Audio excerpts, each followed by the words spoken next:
Good evening, everyone. Welcome to the special edition of the Main Diasek Cast. I'm your host, Carsen Piacsek.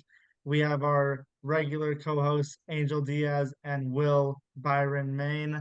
We also have special guests in the house, your regular color commentator, Grant Alumbaugh, as well as special guest, Tytan Henley. Titan, feel free to introduce yourself to the SPBL League. Hello, guys. My name is Tytan Henley. I'm just the commissioner's consultant here. He asked me to, just lend an ear every now and then and try and help out with some league matters. So I have kind of an in with the league, and I'm really excited to see how this league is going. I'm just happy to be here. This is a great way to end off the day. I'm more than happy to be here. Chris has been talking my ear off about this. It started out as like a little part-time gig, and it turned into like a full-time gig that I've been working on this. So I'm just really happy to be here and finally see these teams. It's a good thing. So as we found out recently, the SPBL will in fact be in play for another year. It is the third year now of the SPBL, and we are going to find out the teams tonight. Thank you again to Grant and Titan for joining us. We have the 5 teams that will be revealed on the screen right now, 4 players on each team. We have Wil Main has his own the Byron big board. We have Chris Keena at the top, all the way down to Joe Keena at the bottom. Wil, any commentary on this? Hello league. Long time no see. It's great to be in front of you. It's a great night to draft. So right in front of you, you have the Byron big board, aka the Byron big board. So we got Chris Keena at the top of the league. Of course, he's the commissioner. He's maybe the GOAT. He's been around, 2-time league winner. And then the rankings just kind of go by if I think you're the best player. It's not really like based on position. Like if you're better than them, then you're just on top of them. It's not position based. So everyone deserves a spot in this league. It's gonna be a great draft night, and I'll keep you updated on where I think people should go and if I think it was the right pick. Some high praise of Chris Keena there. We saw some mixed reactions from the rest of the panel, some head shaking from Grant Alumbaugh. We'll see where each of these players ends up and how the teams align with Wil's rankings from the beginning. But without further ado, we will go ahead and get into the SPBL team reveal. On the first team, the first player will be Chris Keena, Wil's #1 player on the big board, the league commissioner. He is the most decorated player in SPBL history, and he will be back again in the league this year, looking for a 3rd consecutive championship. I mean, we all saw it coming. Like, it had to be. Yeah, I'm gonna be really curious to see this year. Back-to-back MVP. One of my personal friend, obviously. I'm just more curious to see how like the league reacts to his team this year, and if he does three-peat, what that means for the league in the future. Yeah, and it's only right that we start off with Chris as the first player revealed. So we're off to a flying start. As we go through, we'll see if his team is retained for the 2024 season. As we know, he has won back-to-back championships with Chris Heights and Carson Braswell by his side. The 2022 championship was won with Logan Shira, and then the 2023 championship was won with Stephen Keena as the 4th player. We'll see if the team is similar to what it has been in the past couple of years, and if they can make another run at the title. I heard. So, like I said, I'm kind of in deep with the league. I heard some rumblings about like a potential Chris and Michael matchup. I think that could be extremely dangerous if that ends up happening. I'm very curious to see where Chris's team goes. I can't lie.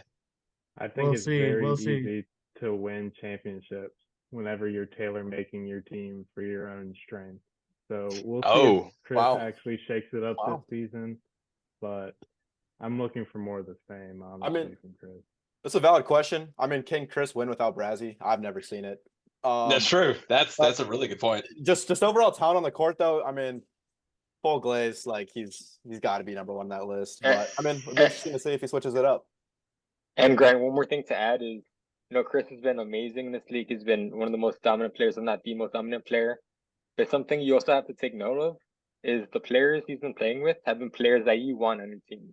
You want a Chris Heights on your team. You want a Exactly Carsen what I Piacsek mean. on your team. Players that are unselfish and are willing to sacrifice for the good of the team. Steven as well. Yep. I know for sure that everyone else in the league is looking at that team and saying that they've won 2 championships in a row. There could be some shakeups coming. I know that there were discussions had with other players around the league, other members in terms of how these teams shook out. And so we'll see if they were able to retain the core or if there was some split up in the team as we go on. But moving on to the second team, the first player on the second team is Garrett Brooks. Garrett Brooks is going to be leading his team, looking to capitalize with possibly some new teammates and seeing how far he can go after being one of the league's top players over the past 2 seasons. No, I'm interested in seeing. I know Will had his big board, and obviously he listed it in order of how good they are. I wonder if we'll see a team that has 2 top 5 players according to Will, or if all 5 of those players are going to be split up in different teams. It'll be interesting to see if there's a team with, the number 2 and number 4 best player in the league. Of course. Yeah, I heard a lot of talk going around the league. Garrett, longtime fan favorite, plays hard, plays quick. To be honest though, I'm not blown away by a lot of his teams. I really got to see more from Garrett this year. I think a lot of it has to do with like where you pair what you pair around him. Excuse me. So it'll be really interesting to see because as far as carrying a team, it's pretty difficult. Knowing Garrett's play style. No, I mean, I don't. Y'all know this, but other people watching may not know this. But Garrett and I actually go way back. This is one of my teammates from a 3v3 tournament from way a long time ago, back before I was a really successful businessman and everything. And we actually had a phenomenal team in which we beat Chris Keena's team by more than the points that we were allowed to. Because we were that good. We beat them 27-16 when it was capped at 21. I absolutely love Garrett's play style. I think he is an absolutely phenomenal, absolutely just phenomenal basketball player. The only thing I hope he gets is maybe a little Sam Honeycutt action, maybe a little somebody with a little more ball handling, because his half court game is a little bit iffy. Give him a Logan Shira. Oh my God, he's going to the moon. I mean, obvious proof from way back in the day when we played together. Just give him that little bit of pressure off on the half court, and you have a championship caliber team right there. Yeah, I gotta agree with you, Titan. Like Garrett, I've gone on record to say that if I'm starting a franchise now, he's my first pick. Even over Chris. I think he does everything Chris does and more. I mean, you look at the career stats, he's got 4 more total rebounds per game. He's got more assists per game. Slightly fewer points, but on fewer shots. I think Garrett can do it all. I agree. If you give him another ball handler, that kind of takes the pressure off of him. Kind of rounds out the team a little bit more. But yeah. Garrett was my MVP pick last year. I'm excited to see what he does this year.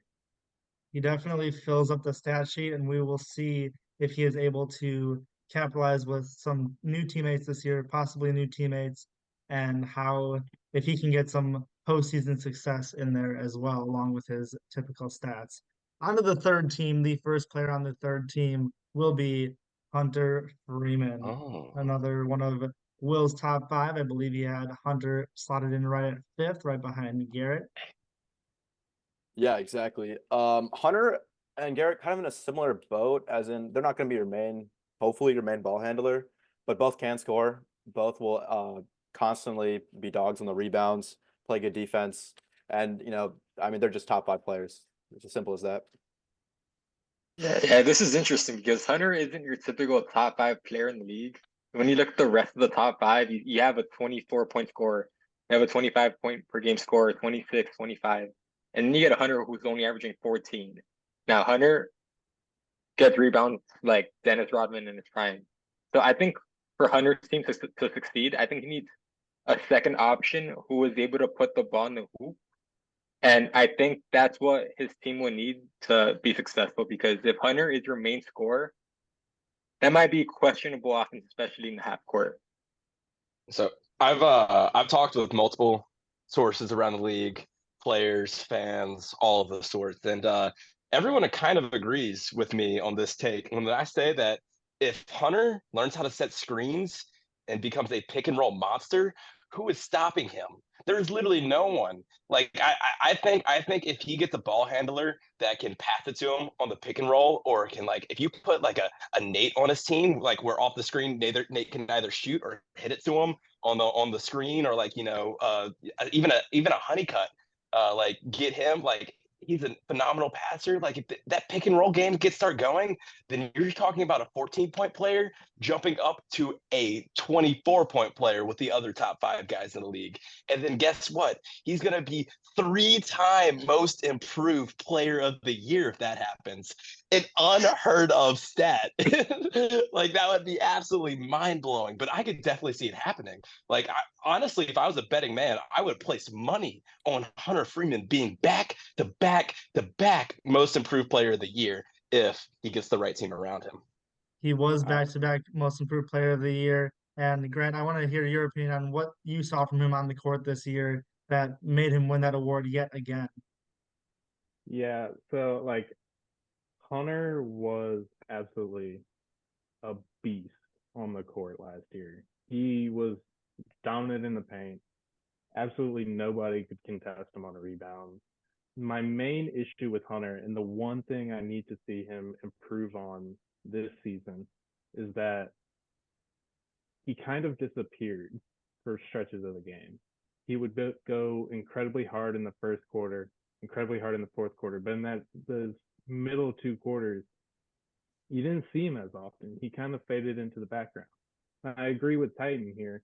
If he can learn to be a pick and roll guy, if he can learn to be a bigger part of that offense, he could absolutely take over this league. He could be number 1 in the rankings. He could be the MVP.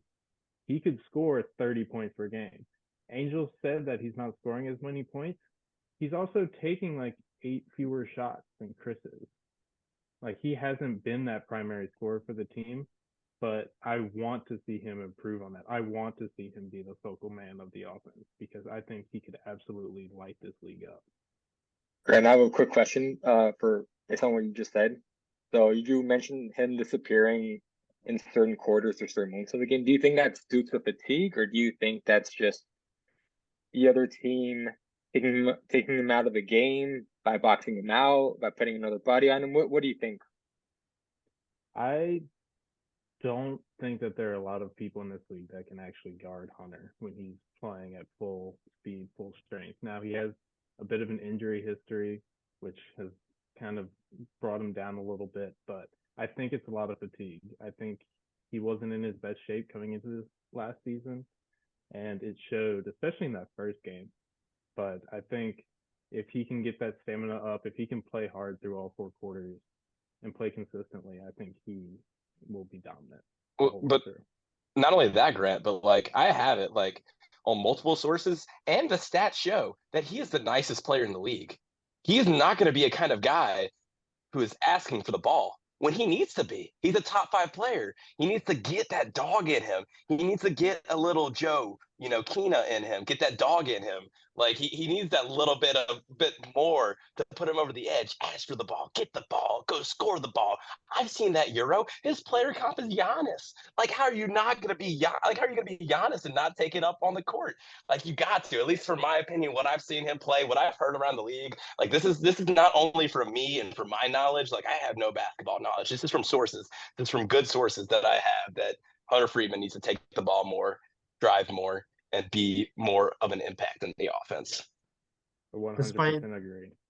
Despite vast improvements each of the past 2 years, winning most improved player twice in a row, it sounds like there's still some room for him to improve and possibly take over the SPBL here in 2024 and show his dominance. Moving on to the 4th team, the first player on the 4th team is Nate Briers. And Nate Briers was slotted down at 9th on Wil's rankings, but as you know, he's been on the Glass Cleaners each of the past 2 years. And when you think of the Glass Cleaners, you think of Nate Briers. He is such a presence down there in the paint, and he will be the leader of this team once again. Yeah, interesting. I mean, it'll be interesting to see who they pair Nate Briers with, but definitely didn't make my top 5. Great player. Nothing against the man. I think his height is a very valuable asset, and he also has some shooting from outside. But I mean, so far, just not been a winner in the league. I mean, it's just facts. He's coming last, I believe, 2 years. I don't know if he has that dog in him. Maybe he needs somebody like handle the ball, or maybe a better wing defender. It'd be really interesting to see who they pair, but I'm not sure where they're going with this team. It'll be interesting to see. Yeah, I have to agree. Nate Briers, like, absolutely, like, love him. Another beloved guy around the league. Everybody only has good things to say about him. Like, everybody just absolutely loves the kid. I'm curious if he's a number one option. I can see it. Like he has the potential. Second highest 3-point shooting in one of the past 2 years, percentage wise. Like, I mean, as the biggest man in the league, like, you love to see that. Like, that's just phenomenal. When it comes to like operating an offense, I think literally the past 3 picks that we had, every single one of them will be dying to have Nate Briers on his team. The potential for him creating a flowing offense is just absolutely absurd. My only problem is have we seen it yet? No, like it doesn't really lead to success at this point. So I'm really hoping that he can like pick it up and really like start to take over this league. It needs more stars in it, and I think Nate Briers has the potential for it. I would just absolutely love to see it happen. Yeah, I agree, Tytan. Like, so the first 3 teams, you can see that they have players who can generate offense. Like Chris and Garrett, we know that they can put the ball in the hoop, and Hunter, he can generate offense through his offensive rebounding and his hustle plays. Nate isn't exactly there, especially as the first option. Maybe he proves us wrong this year, but there's no question that this team will have size, and that's for sure. This team shouldn't be losing in the rebounding battles, and Nate definitely is a great interior presence in the paint on defense. So, Grant, from your commentating, who are maybe 1 or 2 players that you think would be great teammates of Nate Briers, and who do you think could really push them over the edge to success? I think Nate would benefit from a true ball handler. Nate's a guy that can kind of do it all. If he's playing at his best, he can shoot, he can pass, he can score inside. He's not a great facilitator. I mean, he's a big man. That's not a huge surprise. I think someone who can get him the ball consistently, or maybe can create space in other places on the court to kind of draw attention away from Nate, would be great. We brought him up a few times already, but Sam Honeycutt would be good here. He's played with Garrett in the past, and Garrett draws a lot of attention to himself. He has an extremely high gravity rating. I think it's at least a 4. I mean, at least probably a 10. I think someone who can kind of facilitate that offense around Nate would be a great help to him. But Nate on his own, I think he has a lot of potential. I would like to see his rebounding numbers go up. He's a big man, but I mean, Hunter is out rebounding him by 7 total rebounds per game. And for someone of Nate's size, I just don't think that's acceptable. Right. It'll be very interesting to see how he is able to play in the paint this year with some new faces and who's on his team, and maybe how that will be able to affect his ability to garner more rebounds and do a little better in the paint, or take some pressure off of him and hopefully help lead his team to some more success than they've had in the past 2 years. But moving on to the final team, the last player to be the leader of their team will be Nathan Smith. And he's been talked about a few times for these first few players of saying, hey, if they paired him with Nathan Smith, that could be a really good duo. Well, none of them are going to be with Nathan Smith. Nathan Smith is on his own team. He was the number 3 player on Wil's big board, and he's going to have a chance this year to run it back. He lost in the championship in last year, which was his first year in the SPBL, to the Chris Keena-led Scrappers. Nate's one of those guys you just want to play with him. You want to play with him. He's a great 3-point shooter, maybe best I've ever seen. He's knocked down from everywhere. The thing with Nate is you have to get him to show the effort that he has, because Nate has a high potential. He can do many things. He can guard like the 2 through 5.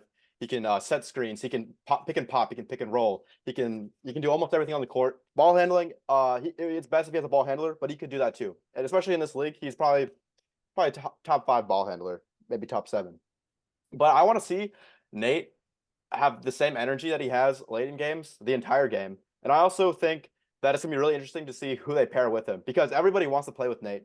But if you let somebody face guard and you let 2 people follow Nate and there's no other pressure on the court, it's really going to affect the offense. And so, I mean, this is definitely in my top 5 players. Definitely think like if he's on the team with anyone else on this board, it's going to be a very strong team. So I'm excited to see what happens. No, I mean, so it's, well, for y'all, it's no secret. I do have to preface this with Nate is one of my best friends. Absolutely love the kid. I have nothing but absolutely high praise for his basketball game and his personal game. I just absolutely love him. I think he's a fantastic basketball player. He would be my number 1 pick in nearly every single case scenario, maybe even with Chris Kina.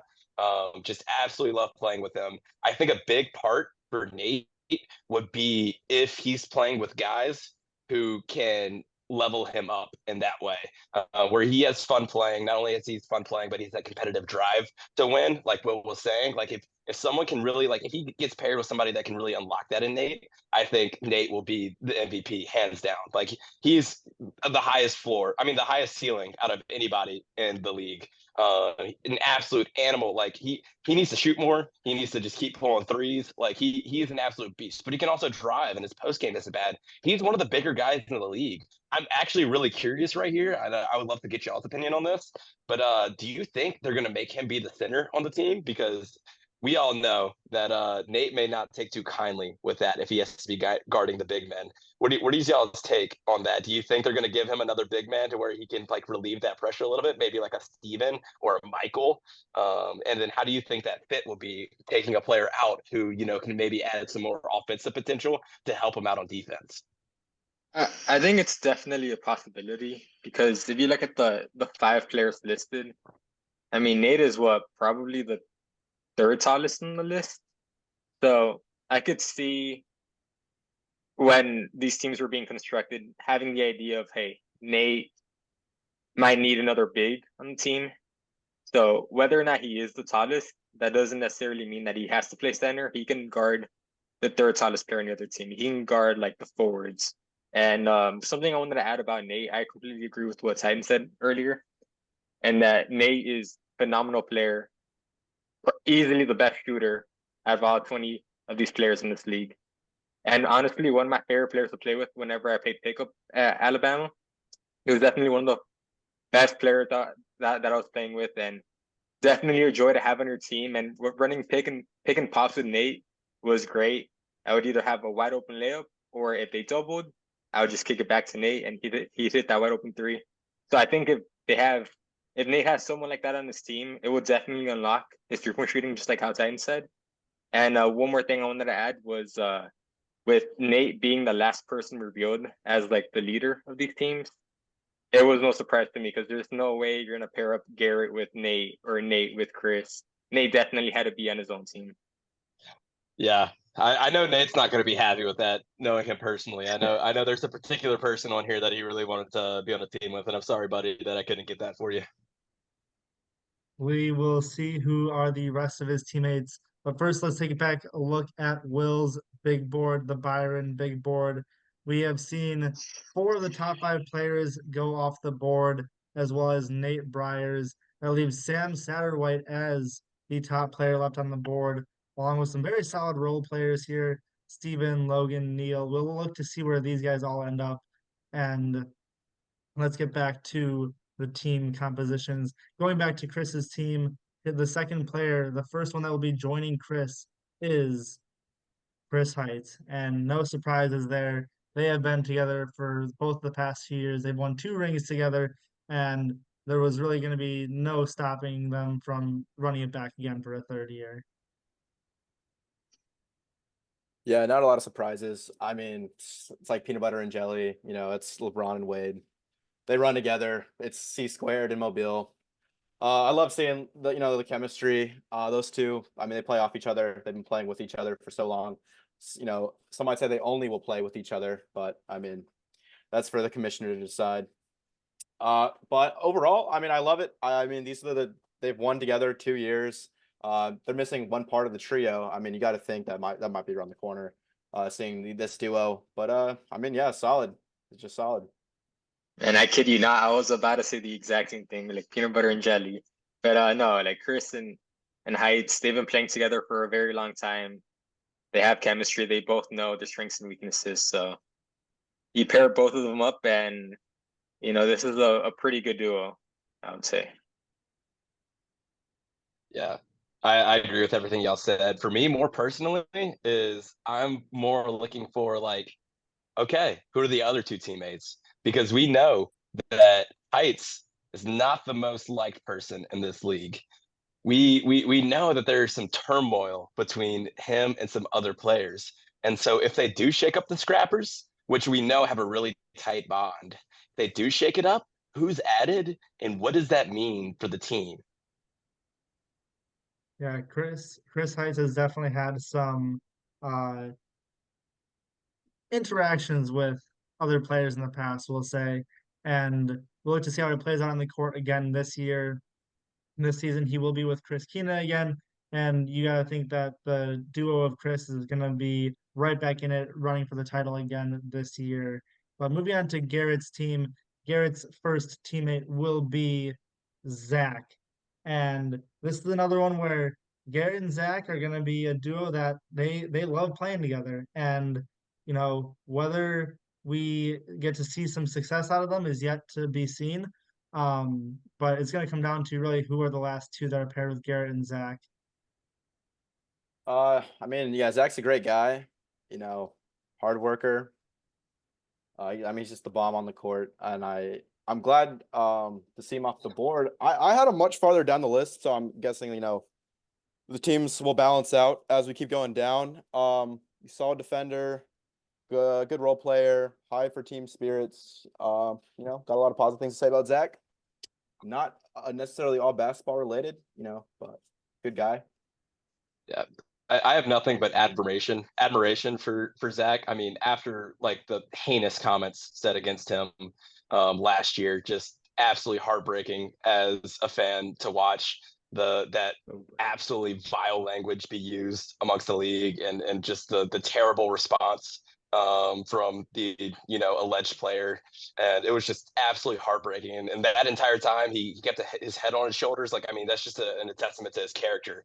Like, I'm so proud of Zach for representing who he is and being the person that he was born as and who he believes he is. So like, I mean, I'm tearing up right now just talking about it. But like, I have great admiration from him on the court. You don't want him to be your second best player. I'm just saying that right now. Like, Garrett's hoping that he gets, a better player in the third round, or for his third guy. Nothing against Zach. He's a phenomenal cutter. Absolutely worksman with a knife. But will he hit the layup? Who knows? He'll give good effort. That's about it. Yeah, I'm a big fan. Well, I was gonna say Grant was right in the thick of those allegations that were being had around the league when Zach might have been being called certain things, and I guess I just want to hear Grant's take on how Zach was able to respond amidst a hectic initial start to the league. Yeah, I can only say that he acted with just the utmost bravery. He never let Dave get him down. Dave didn't even seem like he didn't even seem remorseful. Didn't seem like he cared at all. And Zach never let that stop him. He showed up every day. He played his game. And when the time came, when the games were in the clutch, he showed up. I mean, like during the playoffs, he improved. He like doubled his points per game. He improved his rebounding numbers and his shot percentage. He's a team player. He's one of the best role players in the league. He works great with Garrett. I'm hoping that we don't get another repeat of last year with those incidents, but nothing but admiration for Zach. SPBL Media Day, time will tell. Yeah, I wanted to add that. Yeah, I'm a big fan of Zach. I love his motor. great cutter and slasher. The only thing is that so far this team is going to need at least one more shooter, or at least one shooter. If they can get someone like Josh Bryars, I think he would complement Garrett and Zach, because those are two guys who are looking to get in the paint. So if they can get someone to space the floor, I think this would be ideal for the team, because this team really needs shooting. Right. Moving on to the third team, Hunter's first teammate will be Travis Wilson. And another, a few duos here already. Two guys are pretty inseparable. They both love playing with each other. And they're going to hope that running it back this year, they can find some more success. And we'll see if their teammates are shaken up at all, or if it's the same for running it back. Yeah, another guy I've pretty far down the board. I believe we got number 17. I don't know too much about him, but I do know he takes a lot of shots from three. Maybe not the most efficient, but he's an all right shooter. I think he's an all right role player. Every team needs him, and I think with Hunter, spacing can always help. So it's cool. I was just gonna say that Travis, he's not afraid to pull the trigger. He has the most career 3-point attempts in the league, and I believe he's only played 13 games in comparison to players who have played 16. So that goes to show that he's not afraid to pull from three, and that Hunter might need someone like that. Deep threes sometimes mean long misses, and Hunter's there to clean up the mess. So I think this could be a pretty good duo. It is very heartwarming seeing those two team up yet again in the third iteration of the SPBL. Moving onwards to Nate Bryars' team, who was by most people's rankings, the lowest ranked first player that was chosen on the board. We'll see who his first teammate is, and it is Joe Kina. So again, not much of a surprise. They've been playing together every single year. That's who the Glass Cleaners are built around, is Joe and Nate. They were going to be playing together this year no matter what. Here they are again, and a lot of people were looking for Nate Bryars to have a good second player on the team, and at least from Will's ranking, Joe does not fit that description, but there are still two more players left to come on this team. Yeah, that's not a great point of optimism for Nate's team. Joe, great guy, but just not for the team. I just don't love that team. I think the chemistry is good, but historical losers. But Joe's a guy who really gets down and plays rough. Like he doesn't have great dribble moves, but he really has a good bark to his play, and he's got that dog in him, if you know what I mean. He definitely does have that dog in him. He's going to need to use all of that dog in order to help this team succeed here in 2024. Again, the Glass Cleaners have been the bottom of the SPBL for the last 2 years. Really hoping to see maybe some shakeup of the team, but they had to keep the core of Nate and Joe together. Moving on to the final team, the second player joining Nate Smith will be Logan Shira. Logan was not in the league last year in 2023, but he was in 2022. He was on the Scrappers with Chris Heights and Chris Kina, leading them to a title, and then they went and won one without him. And so even though he came back, he is not going to be with them this year. They didn't seem to need him after he left in 2023, but he is an impact player. And I'm sure Nate will be happy to have him on his team. So yeah, Logan's a interesting player because in terms of the league, he's one of the best playmakers. He's one of the only guys who can get his own shot reliably, but he's also kind of inconsistent in what he does, and the way he plays can be described as kind of sloppy and lazy at times, in my opinion. But I've heard a lot of improvement as I've actually played with Logan, one of the few guys in this list I've played with, and I've heard he's actually rapidly improved from a source in the league. I think me and the consultant get similar sources. But I would say that last time I played him 1v1, I did beat him 15-0. So I don't know really how much better. But great guy again, great guy. And I think in terms of the fit, it's great because these guys, they love each other. And This is the team I would want to play on. This is great vibes. This is a very interesting duo. You have two 20+ point per game scorers on the same team. So just looking at the duos out of all 5 teams, this is easily, I would say, the most talented duo so far.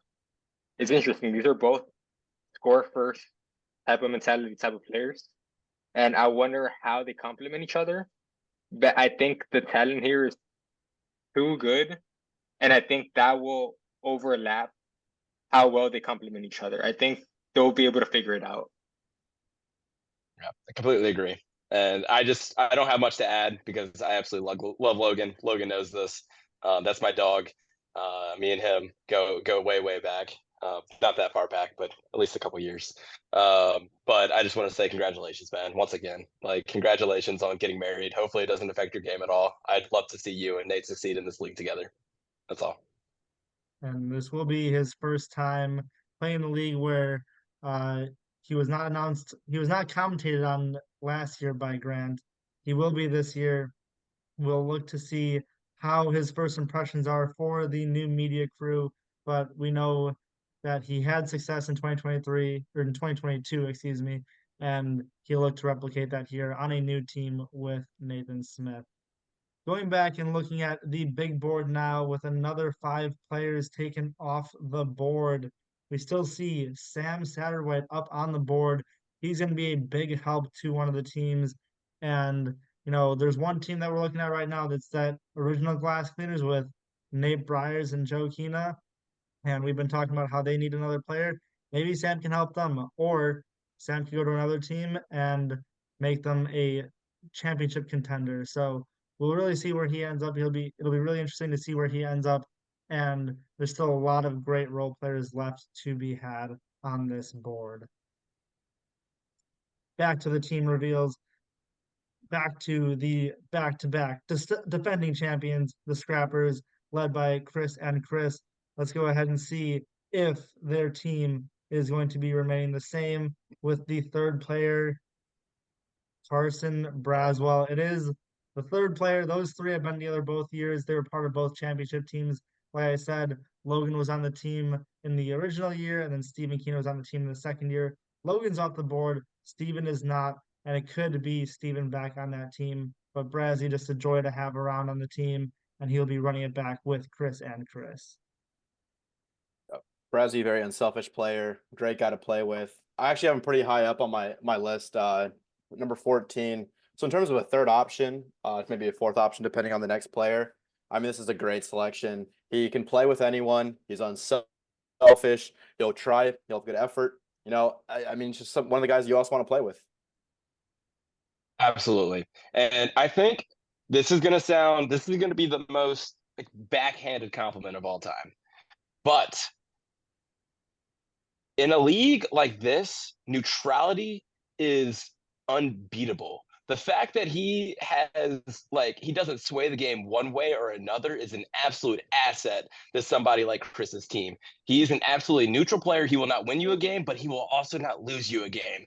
And we have seen a lot of players in this league lose games for people. And the fact that Chris not only doesn't have one, but he doesn't have 2 players that will lose him a game is really, really helpful and is a big reason why the Scrappers have always been dominant in this league.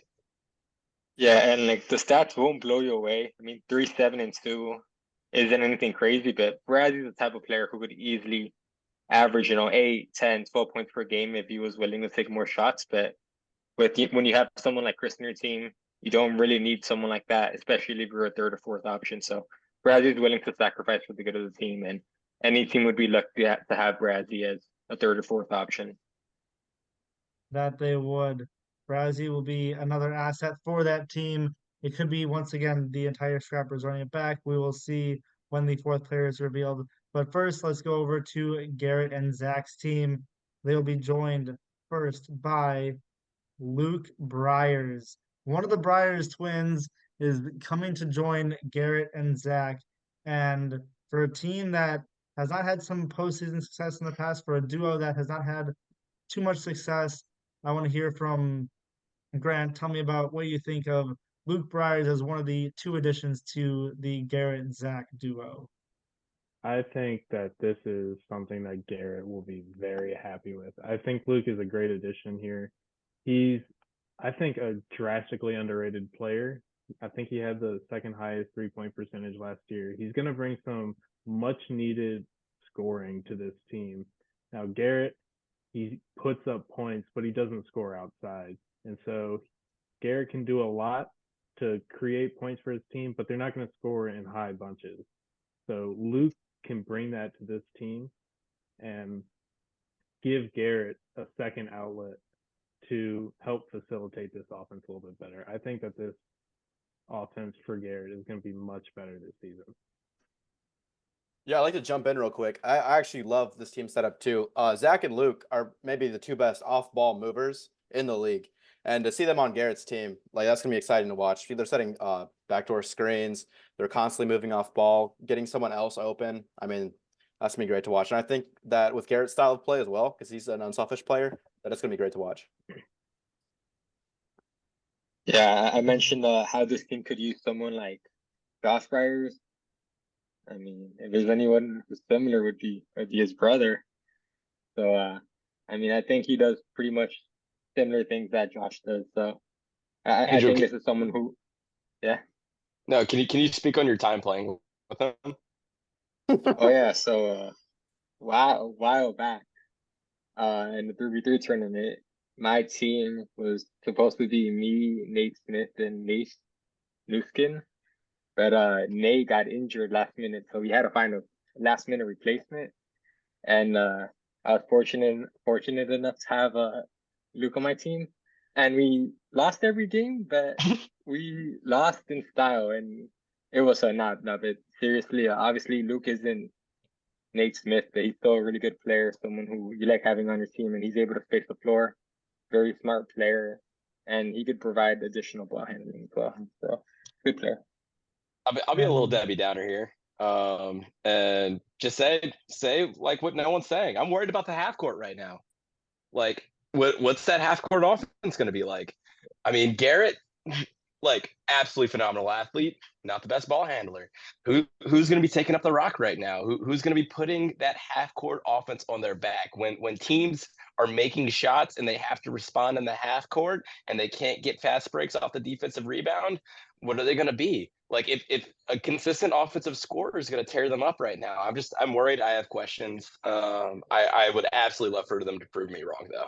I don't know if you're thinking what I'm thinking, but like Sam Satterwhite on this team, that would be. Oh my God! I mean, that would be absolutely, yeah, that'd be absolutely cooked. So, I mean, but even like a Sam Honeycutt here, I think I would worry about the shooting. I would worry about the shooting, but like right.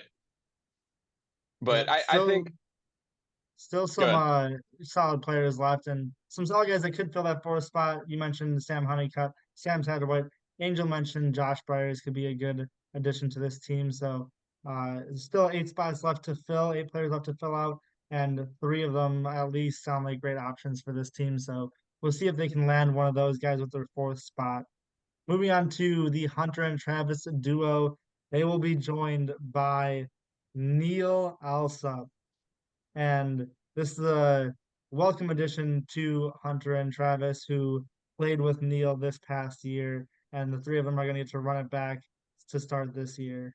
I mean, yeah, what more can you say? Just absolutely the most electric player in the league. Like, I think, like, even his nickname is, like, Electric Neil when people don't call him Neil Sanity. Like, just, like, he is an absolutely blast to watch. I love having a player like that in the league. Like, absolute role model, absolutely fun player to watch. I love it. I love the fit. I love everything about it. This is awesome.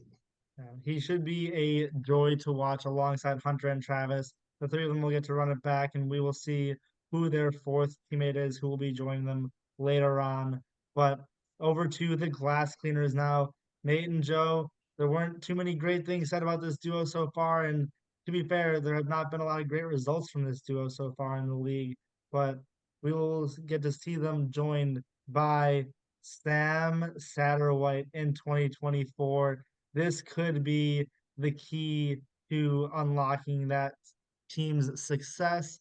He is a new player in the SPBL, but as we know, Will had him ranked very highly, 2nd overall behind Chris Kina, and this should be a sight to see and something to watch out for all season long. Wow. That's massive. I mean, this team just went from looking terrible to looking like a title contender, maybe favorite. I mean, Sam Satterwhite, number 2 guy on the big board. He can dribble, he can shoot, he can pass, he can facilitate, play make. He's the whole package. I mean, this is a great team, and I think with the height that Nate Briers provides, and then Joe Keenan's intangibles, like this is just a great team. I mean, I don't think last place is in Nate and Joe's future anymore. Yeah, he's the ultimate wild card. I mean, he only played one game, but in the one game he put up 24 and 18.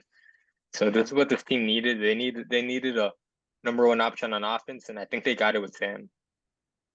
Yep. If Hunter's team's 2 words were pick and roll, this team's 2 words are pick and pop. Who's stopping it? Yeah, Grant, as a commentator who is new to Sam Satterwhite, what are you looking for from Sam as he joins the team of Nate and Joe? What does he need to do in order to push them over the edge to a title? Well, while it's true that I didn't get to commentate for Sam, I did get to play with Sam in the SPBL last year. So I got to see up close and personal. He is the real deal. He is that guy. I don't think we've talked about it enough. He actually started in high school over Chris. And I mean, I think Chris has only gotten worse, personally. He's lost his shot. He's only a driver now. I think Sam has everything. He can shoot, he can score, he can dribble, he can facilitate. I think Sam is exactly what Nate and Joe need here. I think the pick and pop with Nate could be disgusting. It's looking good for them. Yeah, it's going to be something to watch out for. Some high praise there for Sam from someone who played alongside him and possibly could be the new SPBL MVP over the defending MVP. Chris Kina will have to see how this plays out on the court, but a big new addition to the league and a big addition for Nate and Joe. I'm sure they'll be very excited to see that he is joining them for this season. And moving on to the final team's third player, the one that will be joining Nate and Logan is Rob. Rob will be joining Nate and Logan, and this is a player who has not played on the team officially, but he has played a lot of games as a substitute. He's very familiar with the league, and he is just a guy that everyone loves, and so many people will love to have him on their team. Just a joy on the court and off the court. I mean, what can I say? What can I say? It's Rob. Guys, this is you know how I said this is the team I'd want to play for? Put me on the court right now. Put me in the game. I mean, come on. Oh, God. This is a dream team. Rob, Logan, Nate, bro. I would want to play for this team. I'm ready to run through a wall for Rob. Let's go. All right? Yeah. The analyst shit. Let's play, Rob. Let's go. All right, I'm driving down to Mobile. I completely agree. 10,000%. Like, I mean, Rob, when you want to talk about a player that can really complement a team and bring a team together, it's Rob. Rob is actually probably top 5 if we're being about it in terms of like complete synergy. He has never lost a championship in this league. Think about that. Never. He is the real fucking deal. And I know this is a family broadcast, but holy fucking shit. Rob is him. This is the goddamn championship team right here. Game over. Yeah, I would just like to remind my fellow panelists here, this is in fact a family broadcast, so please keep it. You, Grant, go Rob. I mean, it's just Rob. When Rob shows up on the screen, it's hard to control myself. Grant is no stranger to broadcasts and having to make sure that things are family friendly, even trying to calm down some players that have been interviewed in the past. But, you know, we'll try to keep it clean the rest of the way. So that is the first 3 players for each of the teams so far. And I just want to hear from a couple of you if there are any certain players that you're looking out for and who you think that they might be best fit with out of these 5 teams. The big question is Michael. Where's Michael going to end up? At least for me personally, he's a true unicorn in this league, and the fact that he is one of the truest centers in there, And I think any team he goes on, any one of these teams left, it automatically elevates them to championship contender. So I'm really, really curious where Michael goes. I don't know about y'all. Yeah, the final 5 players remaining are Steven, Michael, Josh, Sam, and Zabe, just to remind everybody. Yep. And we'll go back to the Byron big board here. We see that 5 more players have been selected, 2 teams, leaving, as Angel said, Steven, Michael, Josh, Sam, and Dave. They've all already gotten shout outs on different parts of this broadcast, and they would all be welcome additions to each of these teams. Some very solid role players left here to be added to each team. That brings us back to the back-to-back defending champs, the Scrappers, who have kept their trio of Chris, and Carsen, and they have 1 player left. Last year, it was Stephen Keena that was on the team. He is still available here. Will he be the final player, and will they be running it back in 2024? It is Michael Roberts joins the Scrappers on joining a team that has won back-to-back titles. And some may say it's like KD right now. And some are calling Michael Roberts a snake. I haven't heard that from any credible sources, but I've just heard fans talking out there. And, there's a lot to be unpacked with this one. But I guess I want to hear from Grant here what he thinks of the replacement of Steven with Michael Roberts. I think that this is an interesting move here. I think I don't know a lot about Michael. I've seen his tape, but I never got to watch him play. I got to watch him play once in person, and I mean he is, as Tytan mentioned, one of those true centers, and I think he's going to bring a lot of size, a lot of rebounding to this team. Now they might lose some defense here because Steven was one of the best defenders in the league. I had him as my defensive player of the year last year. He kept Nate to 5 points. I think that the Scrappers might suffer because of that, but I think as a whole, Michael's going to bring a lot of added rebounds, added size, and even some inside scoring here to this team. And quite frankly, I've said it before, I'll say it again. I think Chris needs to shake up his team a little bit more because I'm tired of seeing these same 3 players on the court every year. Yeah, go ahead. I was gonna say, no, I agree, Grant. And they might lose a little bit of perimeter defense by replacing Steven with Michael. But I think they'll gain some interior defense as well with Michael because he led the league in blocks per game last year. Even though he only played 8 games, I think that's still a large enough sample size to, make the judgment of saying that he's a great interior defender, and that he is. So I think, you might sacrifice some things by replacing Steven with Michael, but I think you gain a lot with a player like Michael for sure. And Tytan mentioned earlier that he heard that Michael could be joining them, and he is in fact joining them. What do you have to say about that? Yeah. This is one of the more shocking things that I'm surprised that they allowed this team to be constructed, honestly. I think Michael is the absolute perfect fit for this team. If you're not going to give Chris a big scorer like either Nate Briers or Nate Smith, you're going to want Michael Roberts. In terms of what they were asking Steven to do, I know he was also guarding a lot of big men, and they kind of get better in that interior D anyways, just from Michael being there. And Chris self-touts and around the league is touted as one of the best defensive players.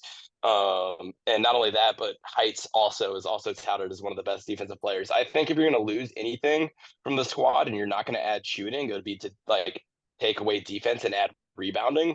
And they got exactly that. And you want to talk about a nasty pick and roll or nasty offense being created. Imagine trying to get through a double screen with Heights and then Michael afterwards. Chris is going to have all he wants at the rim. And even if the 3-point shooting isn't there, it's not going to matter because the pick and rolls and the absolute screens that are going to happen is just going to lead to pure dominance, in my opinion. I think Chris has done it once again. He's gotten a good team around him, and I look forward to seeing him compete for another championship. And one more thing. Sorry, here's really quick. Michael Roberts. That's a great basketball name. Something about it. Michael Roberts. It is a great basketball name. It's also great for the diversity of the league. Love to see the league becoming more diverse as we move forward. Not maybe to the maybe not pleasing everybody in the league. And there are some players who we have yet to see that are necessarily okay with all people from all walks of life coming into the league. But great player and should be a spectacle to watch on the court moving forward. So that's the first team that is rounded out.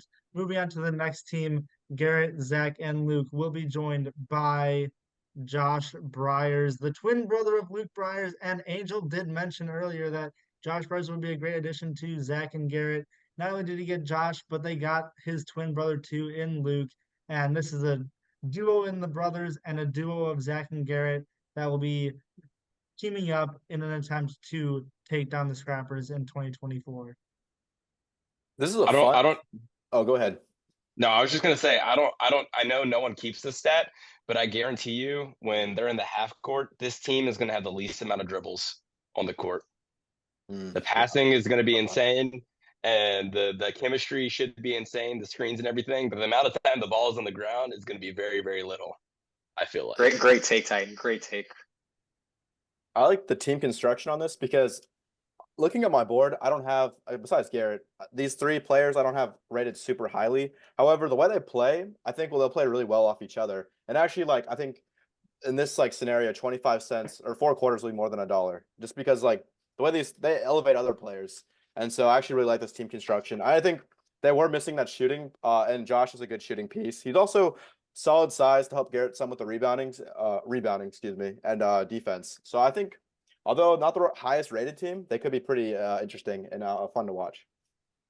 That is 2 teams that are now rounded out, and we're going to move forward with the team of Hunter, Travis, and Neil. They will be joined on the court by Dave Keena. Dave did play with Hunter and Travis 2 years ago, and Neil played with them last year. So now Hunter and Travis get the 2 teammates that they've played with both years, and it's going to be really interesting seeing them on the court. We did have a bit of a discussion earlier, back when we announced that Zach was joining Garrett's team, about Dave and maybe some comments that he made before the season started and how Zach had to play through them. And I guess I would just love to hear if any of you have anything to say about Dave going into this season. It appears that no one has anything to say here about Dave. And that's what's gonna happen. If you're gonna make comments like that, that's how it's gonna end up. But he is a player to watch moving forward. Will didn't have him too high on the big board, but he's gonna have to join Hunter, Travis, and Neil in a quest for a championship with some teammates that he's familiar with, and also we'll have to see how him and Neil get along in their first season together. So moving forward on from Dave onto the new glass cleaners that have added Sam Satterwhite. We have 2 players left remaining. That is Stephen Keena and Sam Honeycutt, 2 guys that have been mentioned multiple times throughout this broadcast. We'll go ahead and reveal both of those players here. One will be joining Nate Bryars, Joe Keena, and Sam Satterwhite. The other one will be joining Nate Smith, Logan Shira, and Rob. We have Stephen Keena joining the Glass Cleaners and Sam Honeycutt joining the team of Nathan, Logan, and Rob. And I would love to hear y'all's reactions on these players and how things shook out for the end of this draft here. Wow. That's a super team. Nate, Sam, Steven, Joe, that's a super team. I think that might be the greatest team the league has ever seen assembled. They're running the league. I'm betting all my money on it. Wow. Yeah, I mean, if like I know I said before that Chris Kina crafted himself another championship team, but it's hard to deny the facts of what Sam has working with him. I think it's going to be a big tell with Sam entering the league, how good he is, because if he can't win with this supporting cast around him, then there's some question marks. I do have to say though, I am uh I am not the biggest Steven supporter on offense. I think he has lots of holes in his game. I do think Sam with Nate has enough around him to get around Steven's deficiencies. But I do think that can pose some problems in a potential championship run, if Steven's shot is not as good as it should be. I think Joe also is one of the worst 3-point shooters in the league. So when it comes to, kicking out the rock, there may be some problems here. And if there is a problem with this seemingly championship squad, it's in the 3-point shooting. And maybe somebody like the team we're about to talk next can just outscore them on pure absolute star power. Right. And Sam, on the other hand, was a player that many people had talked about as being a great addition to most teams. He really fits into many schemes very well. And he's teaming back up with Nathan again this year. They made a run at the championship last year, lost in dramatic fashion to the Scrappers, but they're subbing out two of their players with Logan and Rob. And we're gonna see. Do you think that they can make a run this year? Who has anything to say about? Well, I'll ask Sam I'll today? ask our player analyst this. Will, what is what does Sam Honeycutt need around him? So Sam, he'll get other people open and he'll move the ball. He's probably the best solo, like Rajon Rondo, I would say, is like Sam Honeycutt. And when I think of Sam, I think they did pair well to put him Nathan Smith. And we saw they were able to reach the championship last year. I mean, their team is pretty solid. I'm just like still flabbergasted by that one team and how good it is. But I think Sam will be successful around this team. He has two shooters, and honestly, like it's probably the best situation he could be in. I think it's a good location. No, I mean, me personally, I think this is one of the underdog championship teams right here. Like not only does Sam like need shooters around him, and he got two of the best scorers in the league in Nathan Smith and Logan Shira. But there's also two ball handlers on the same team with Logan Shira and Sam Honeycutt. Very little teams in this league. I'm looking right now. I don't think any other team can say that right now, where they have two guys who can take up the rock and create on themselves at the level that those two guys have. So not only that, but defensive wise, I also feel like they match up pretty well. Sam Honeycutt, underrated blocker. Dude averaged like over 2 blocks a game last season. I don't even know how that's possible. Absolutely, he's saucy in every single way, both offensive and defensive. I absolutely love Sam's game, and I think it fits perfectly right here. He can guard their one, and then Logan and Nate are both two big bodies that even if there is a big center like a Nate Bryers or a Hunter or a Garrett, that the two of them smushing down on one of those guys, like I think that they can clamp that. I think this is an absolutely underrated team. Rob is an absolutely underrated player. Yeah, I think he gets really bad rap, but I don't think he's going to be a negative impact on the game at all. And if anything, I think he's going to be a positive asset in rebounding and screen setting and ball movement just in general. I think this is going to be one of the most dynamic offenses in the league. And I also think that they're going to be surprisingly good on defense. I really, really like this team. Yeah, these are your teams for the 2024 SPBL season. The 5 teams with 4 players each. And we have a couple minutes left here. I want everyone down the line. We'll go Grant, then Angel, then Will, then Titan. Go ahead and give me your early season favorite, who you think is going to win the title, and maybe also who you think is going to be the worst team out of these 5. Some changes made everywhere, and let everyone know who you think the favorites are and who needs to step up their game the most this season. I think the favorites this year are once again the Scrappers. We had Jordan, we had 2 Pippins, and then we added a Dennis Rodman. I mean, we built the Bulls again. I've been saying it all night. This is a great team, and it's just gotten better. Worst team, probably got to be Nate Smith, Logan, Rob, and Sam, they have no rebounding on that team at all. Nobody on that team averaged more than 10 rebounds per game. Nate is big, doesn't play like it. It's just disappointing. I really wanted Nate to get a big rebounder, and he just didn't get that. And I don't like that for him. Angel? Yeah, I think the best team is the Scrappers once again. I mean, it's kind of like the Chiefs. It's like if you have Mahomes, it doesn't really matter.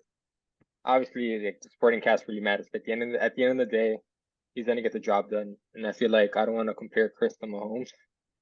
That I just want to make a comparison because he has won championship twice, 2 years in a row, and I think I think his team has the best like worst player.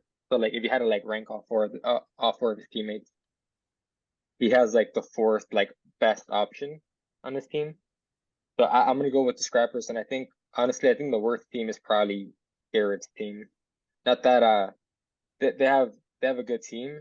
It's just that if I had to base it off of Will's rankings, I quickly did the math right now and I wrote down the rankings, and his team on paper has the worst supporting cast. Right. And really quick, we got a minute left. Let's go Will and then Titan. Best All and right, worst. best team, I would take the Nate Breyer, Sam Satterwhite, Steven, Joe team. That team, like just according to my big board, has 3 top 10 teams. Worst team, I think it's an argument between Nate and Garrett's, but I would say Garrett's. I think Garrett is really, really good, and he could potentially carry their team, and they have good ball movement. But like in theory, they could work. I really don't. I mean, that was like the most obvious to pick as the worst team. Titan, round it off. Yep, I'm actually gonna have to agree with Will here. I think that Sam Satterwhite team, if he is what my sources say, if he is cracked up all like he is to be, then that team is gonna be absolutely a menace to stop, and they're gonna be a dogs on defense. So I have a really hard time seeing that team being beaten. And then I am actually also gonna go Garrett's team. I just don't see the half court offense, and I think that's really gonna hurt them in the long run when it comes to consistently winning. Looks like everyone thinks the battle between Sam and Chris could be a championship battle there.